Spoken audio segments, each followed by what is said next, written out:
Thanks for taking the time to come into the Chamber today. I want to acknowledge the supreme extra challenge you face as a Minister at this time.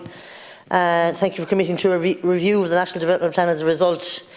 The existing National Development Plan is not fit for purpose on climate. There's no strategic environmental assessment, and it didn't provide any numbers for specific emissions reductions. It does not recognise the climate impacts of new infrastructure, and that is why this review of the plan must update it to include climate proofing. And just on that, for example, when you look at flooding and the amount we spend on hard engineering as a short-term localised solution, when really, if you look at catchment area-based solutions, it costs a fraction of the amount. And instead of just solving the problem in one place and shoving it on to the next place, catchment-based solutions are fantastic. They cost less, they affect change on a large scale, and they also improve biodiversity and prevent farmers having to worry about flooding. And I suppose as a rural dweller, and I see farms, half of which going under flooding regularly now as a result of our changing weather patterns, that's something we really need to take seriously, proper investment in catchment area solutions. From a Green Party perspective, I suppose rural transport infrastructure is key, and we have done well so far this year. I welcome the commitment in the programme for government that the updated National Development Plan will prioritise public transport projects that enhance regional and rural connectivity in line with the National Planning Framework for additional funding. The programme for government committed to a transformation in transport funding, 10% of the capital transport budget for walking, 10% for cycling, and the remainder 2-to-1 in favour of public transport over road building and maintenance. It is crucial that this is reflected in the updated National Development Plan. We need all of it, and unfortunately you have to deliver on it. We must support, improve and expand public transport options in rural areas, and so far I am really grateful for the extra services that Local Link are now providing. They're providing services in places where we never had them, or where we had them once a week if we were lucky. Personally, I try to use public transport all the time coming up and down to Dublin, but the last train to Ennis in Clare is at 5 p.m. Unfortunately, the last bus from Limerick to Ennis leaves 5 minutes before the last train, so we also need to have that joined up thinking, and now we need to get Irish Rail and Bus Éireann on board so they're linking up with each other, so then you have the train down onto the bus and then you can link up with your local link. You know, we're a small country, we can get this right if we put energy into it.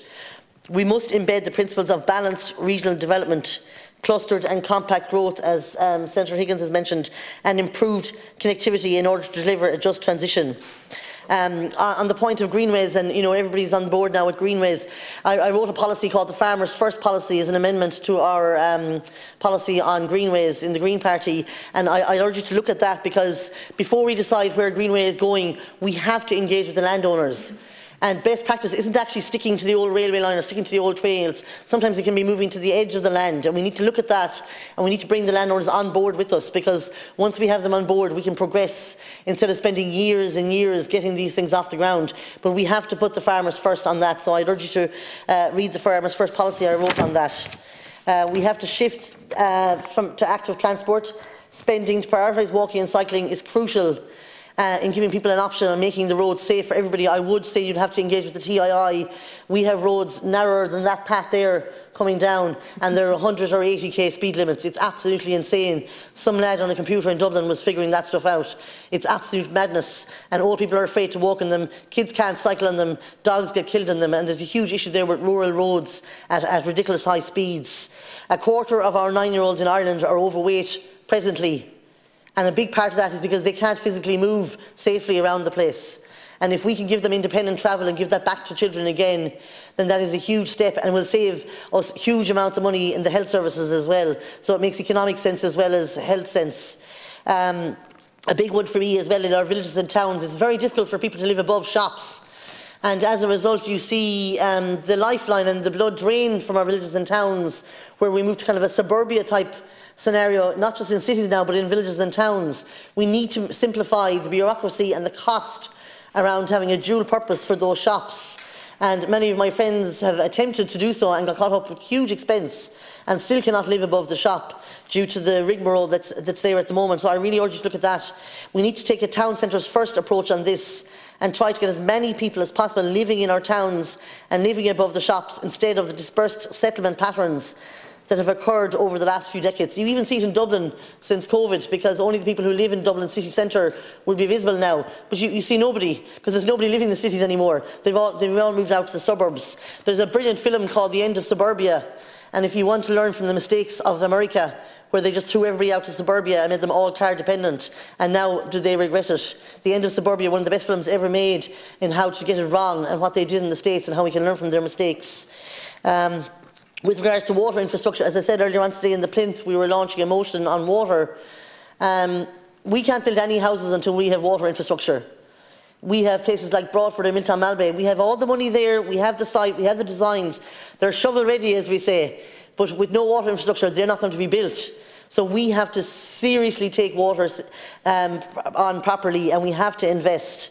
Infrastructure deficits in Ireland impact on the provision of safe and secure drinking water. They lead to pollution and environmental damage and present a challenge to achieving sustainable development across urban and rural Ireland.